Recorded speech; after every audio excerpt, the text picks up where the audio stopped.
মোসাদের underground বাংকারগুলোতে আজ নেমে এসেছে শ্মশানের নীরবতা। কারণ তাদের সবচেয়ে এলিট ইউনিটের লিডারকে আজ প্রকাশ্য রাস্তায় মেরে ফেলেছে ইরান।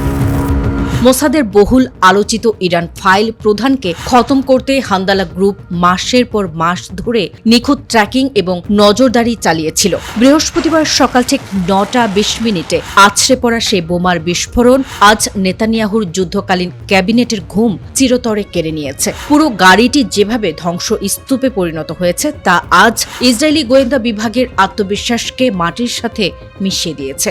আন্তর্জাতিক গোয়েন্দা মহলে এবং বিশ্ব ভূ রাজনীতিতে আজ এক নজিরবিহীন ঐতিহাসিক ভূমিকম্প ঘটে গেছে। ইসরায়েলের কুখ্যাত স্পাই এজেন্সি মোসাদের নিউ ইনফিল্ট্রেশন ইউনিটের শীর্ষ পরিচালক, যিনি সরাসরি ইরানের বিরুদ্ধে ছক কষার ইরান ফাইল প্রধান ছিলেন, এবার তাকে তার নিজের ডেরায় ঢুকে মেরে ফেলল ইরান সমর্থিত এলিট হ্যাকার ও কমব্যাট গ্রুপ হান্দালা। আন্তর্জাতিক সংবাদ মাধ্যম এবং প্রত্যক্ষদর্শীদের রিপোর্ট অনুযায়ী 4 জুন বৃহস্পতিবার সকালের ব্যস্ত সময়ে তেল আবিবের সবচেয়ে জনপ্রিয় এবং ব্যস্ততম রুট হাইওয়ে 20 বা আইলন হাইওয়ের হোলন ইন্টারচেঞ্জের কাছে এই হারহিম করা ঘটনাটি ঘটে। হান্দালা গ্রুপ সোশ্যাল মিডিয়া এক্সে অফিসিয়াল স্টেটমেন্ট জারি করে এই কার বোয়িং অপারেশনের দায় স্বীকার করেছে এবং একই সাথে হামলার রুদ্ধশ্বাস ভিডিও রিলিজ করেছে। তারা স্পষ্ট জানিয়েছে, মোসাদের এই লিডারকে খতম করার আগে দীর্ঘ কয়েক মাস ধরে তার ওপর নিখুঁত ইন্টেলিজেন্স গ্যাদারিং এবং সার্বক্ষণিক নজরদারি চালানো হয়েছিল। ইসরায়েলের জরুরি উদ্ধারকারী সংস্থা মগেন ডেভিড আদম জানিয়েছেন, সকাল আনুমানিক 9:20 তারা এই মেগা বিস্ফোরণের খবর পায়। ঘটনাস্থলে পৌঁছে প্যারামেডিকরা মোসাদ লিডারকে আশঙ্কাজনক অবস্থায় উদ্ধার করলেও কিছুক্ষণের মধ্যেই তার মৃত্যু ঘটে। ইসরায়েলি পুলিশের তদন্তে উঠে এসেছে, মোসাদ নেতার ব্যক্তিগত গাড়ির ভেতরে অত্যন্ত চতুরতার সাথে প্রায় আধা কেজি ওজনের একটি শক্তিশালী বোমা প্ল্যান্ট করে রাখা হয়েছিল। প্রথমে ইসরায়েলি মিডিয়া নিহতের বয়স 27 বছর দাবি করলেও পরে ড্যামেজ কন্ট্রোল করতে নিহতের পরিচয় একজন 35 বছর বয়সী প্রাক্তন নারী পুলিশ কর্মকর্তা বলে ধামাচাপা দেওয়ার মরিয়া চেষ্টা চালায়। কিন্তু হান্দালা গ্রুপ সরাসরি চ্যালেঞ্জ ছুড়ে দিয়ে বলেছে, যদি ক্ষমতা থাকে তবে মোসাদ লিডারের আসল নাম আর পরিচয় দুনিয়ার সামনে প্রকাশ করুক তেল আবিব। মধ্যপ্রাচ্যের মাটিতে বেনিয়ামিন নেতানিয়াহুর একচ্ছত্র দাদাগিরির দিন এবার শেষ হতে চলেছে। কারণ হিজবুল্লাহ এবার সরাসরি ইসরায়েলি সেনাবাহিনীর মেরুদণ্ডে আঘাত করেছে।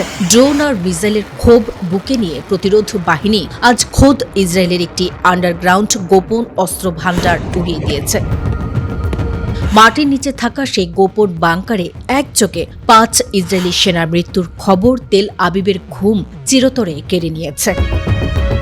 লেবাননের ইসলামী প্রতিরোধ আন্দোলন হিজবুল্লাহ বৃহস্পতিবার সরাসরি অফিসিয়াল স্টেটমেন্ট জারি করে মধ্যপ্রাচ্যের রণাঙ্গনে এক বিশাল ভূমিকম্প ঘটিয়ে দিয়েছে।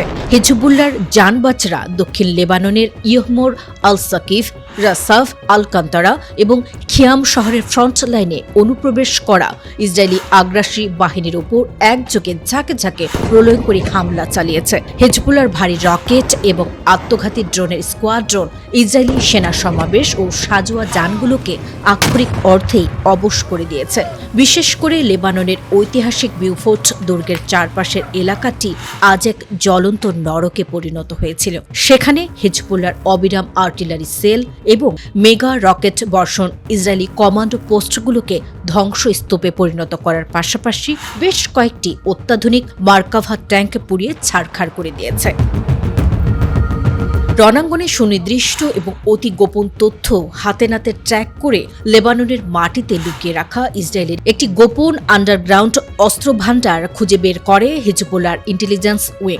মাটির নিচে থাকা সেই অত্যন্ত সুরক্ষিত এবং বিপুল মারণাস্ত্র বোঝাই বেস লক্ষ্য করে হিজবুল্লাহর কমব্যাট ড্রোন ও গাইডেড ক্ষেপণাস্ত্র সরাসরি আঘাত হানে। বিস্ফোরণের তীব্রতা এতই ভয়ানক ছিল যে মাটির নিচের পুরো অস্ত্র ভান্ডারটি 1 সেকেন্ডে খণ্ড বিখণ্ড হয়ে যায় এবং সেখানে ডিউটিরত অন্তত 5 জন ইসরায়েলি সেনার ঘটনাস্থলে নির্মম মৃত্যু ঘটে। এই মেগা স্ট্রাইক প্রমাণ করে দিয়েছে আমেরিকার $1 বিলিয়ন নজরদারি প্রযুক্তি অন থাকা সত্ত্বেও হিজবুল্লাহ নিখুঁত নিশানার সামনে ইসরায়েলের কোনো গোপন আস্তানাই আর নিরাপদ নয়। তেল আবিবের ডিফেন্স নেটওয়ার্কের উপর নেমে এসেছে ইতিহাসের সবচেয়ে বড় বিপর্যয়। কারণ পারস্য উপসাগরের এলিট আর্মিরা আজ সরাসরি ময়দানে নামার চূড়ান্ত ঘোষণা দিয়ে দিয়েছে। পশ্চিমাদের সাজানো ছক এবং আমেরিকার মধ্যস্থতায় তৈরি হওয়া যুদ্ধবিরতির প্রস্তাবকে এক পলকে আবর্জনার স্তূপে ছুড়ে ফেলেছে আইআরজিসি। লেবাননকে রক্ষা করতে ইরান এবার আর কোনো প্রক্সি যুদ্ধের সমীকরণে হাঁটছে না।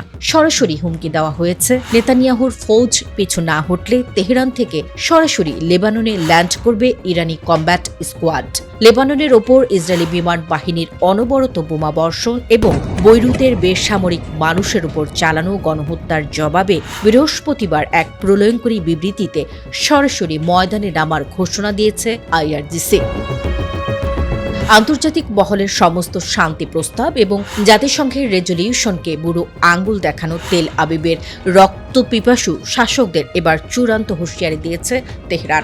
আইআরজিসি স্পষ্ট ভাষায় জানিয়ে দিয়েছে, ইসরায়েল যদি অবিলম্বে লেবাননে তাদের এই কাপুরুষোচিত আগ্রাসন বন্ধ না করে এবং দখলকৃত লেবাননের ভূখণ্ড খালি করে আন্তর্জাতিক সীমান্তে ফিরে না যায়, তবে ইরান থেকে সরাসরি আইআরজিসি সুপ্রশিক্ষিত সেনা স্কোয়াডকে হিজবুল্লাহর পাশে লড়াই করার জন্য পাঠানো হবে। শুধু তাই নয়, এবার আর কোনো প্রক্সি নয়, বরং সরাসরি ইরান থেকে ইসরায়েলের মূল ভূখণ্ডে নিখুঁত ও বিধ্বংসী আঘাত হানা হবে এবং জায়নবাদী এই বর্ণবাদী রাষ্ট্রের নাম বিশ্ব মানচিত্র থেকে চিরতরে মুছে দেওয়া হবে। মার্কিন যুক্তরাষ্ট্র এবং ইউরোপীয় রাষ্ট্রগুলো লেবাননের ওয়েস্টার্ন সাপোর্টেড সরকারকে ব্যবহার করে হিজবুল্লাহকে দক্ষিণ লিটানি সেক্টর থেকে প্রত্যাহার করার যে চতুর চুক্তি সাজাচ্ছিল, আইআরজিসি তাকে আক্ষরিক অর্থেই ডাস্টবিনে ছুঁড়ে ফেলেছে। ইরান পরিষ্কার জানিয়ে দিয়েছে, লেবাননের বীর জনগণ আমেরিকার এই শিশু হত্যাকারী জালিয়াত চুক্তি কখনো মেনে নেবে না। মধ্যপ্রাচ্যে শান্তি ফিরিয়ে আনার প্রাথমিক ও প্রধান শর্ত হল লেবানন, ফিলিস্তিন সহ সমস্ত ফ্রন্টে একসাথে সম্পূর্ণ যুদ্ধবিরতি কার্যকর করতে হবে।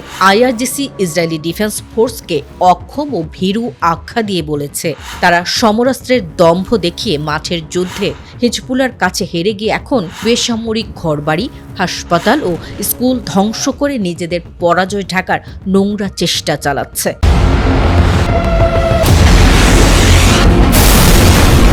ভাইরাল হওয়া একটি মাত্র ছবি, যা এই মুহূর্তে তোলপাড় সৃষ্টি করেছে আন্তর্জাতিক মহলে। স্ক্রিনে দেখতে পাওয়া এই ক্ষতবিক্ষত মার্কিন বিমানটি স্পষ্ট বলে দিচ্ছে, পারস্য উপসাগরের আকাশে আমেরিকান বাহিনীর ওপর দিয়ে কি তীব্র ঝড় বয়ে গেছে। ট্রাম্পের অহংকারের এসব যুদ্ধ বিমান এখন বিধ্বস্ত অবস্থায় নিজের ঘাঁটিতে ফিরতে বাধ্য হচ্ছে। ইরানকে অত্যন্ত হালকাভাবে নিয়েছিলেন মার্কিন প্রেসিডেন্ট ডোনাল্ড ট্রাম্প। ভেবেছিলেন তেহরানের উপর যখন তখন হামলা চালিয়ে পার পাওয়া যাবে, কিন্তু পেন্টাগনের সেই অহংকারী নীল নকশা ধুলোয় মিশে দিয়েছে ইরানি বাহিনী। আন্তর্জাতিক গণমাধ্যমগুলো জানাচ্ছে, মার্কিন আকাশ যুদ্ধের মূল চালিকা শক্তি, অর্থাৎ যাকে লাইফলাইন বলা হয়, সেই রিফুয়েলার ট্যাঙ্কার বিমানগুলোর সক্ষমতা এখন তলানিতে। মাঝ আকাশে জ্বালানি সরবরাহ করার এই বিমানগুলো ছাড়া আমেরিকার আধুনিক যুদ্ধ বিমানগুলো এক প্রকার অচল। আর ইরান ঠিক এই দুর্বল জায়গাতেই সবচেয়ে বড় আঘাতটি হেনেছে। ওয়াল স্ট্রিট জার্নালের এক বিস্ফোরক প্রতিবেদনে নিশ্চিত করা হয়েছে, চলতি বছরের মার্চ মাসে ইরানি নিখুঁত ক্ষেপণাস্ত্র হামলায় আমেরিকার 5টি রিফুয়েলিং ট্যাঙ্কার মারাত্মকভাবে ক্ষতিগ্রস্ত হয়। কিন্তু বিপর্যয় সেখানেই থেমে থাকেনি। এর কিছুদিন পরেই পশ্চিম ইরাকের আকাশে বিধ্বস্ত হয় মার্কিন বিমান বাহিনীর অন্যতম প্রধান গর্ব KC-135 রিফুয়েলিং বিমান। এই ধ্বংসযজ্ঞের বিমানটির ভেতরে থাকা 6 জন অভিজ্ঞ ক্রু প্রাণ হারান, যা মার্কিন সামরিক শক্তির জন্য এক অপূরণীয় ক্ষতি। ঘটনা রেশ কাটতে না কাটতেই কাতারের আকাশসীমায় ঘটে আরেক চাঞ্চল্যকর ঘটনা। সংযুক্ত আরব আমিরাতের আল ধাফরা বিমান ঘাঁটি থেকে উড্ডয়নের পর হঠাৎ করেই রাডার থেকে উধাও হয়ে যায় আরেকটি মার্কিন রিফুয়েলিং বিমান। নিখোঁজ হওয়ার ঠিক আগ মুহূর্তে বিমানটি থেকে একটি জরুরি বিপদ সংকেত পাঠানো হয়েছিল, কোড 7700। এরপর থেকে আজ পর্যন্ত সেই বিমানের আর কোনো হদিশ মেলেনি। পারস্য উপসাগরের নীল জলে বিমানটি চিরতরে হারিয়ে গেছে নাকি অন্য কোনো রহস্য লুকিয়ে আছে তা এখনও এক বড় প্রশ্ন। সম্প্রতি ইংল্যান্ডের রয়্যাল এয়ারফোর্সের মিল্টন হল ঘাঁটিতে তোলা একটি ছবি পুরো সত্যটা সামনে নিয়ে এসেছে। ছবিতে স্পষ্ট দেখা যাচ্ছে মার্কিন KC-135 আর বিমানের লেজ এবং রিফুয়েলিং বুম ইরানি প্রজেক্টাইলের আঘাতে পুরোপুরি ছিন্ন ভিন্ন হয়ে গেছে। এর আগেও ক্ষতবিক্ষত শরীর নিয়ে আমেরিকায় ফিরে যেতে হয়েছিল F9144 নম্বরের আরেকটি বিমানকে।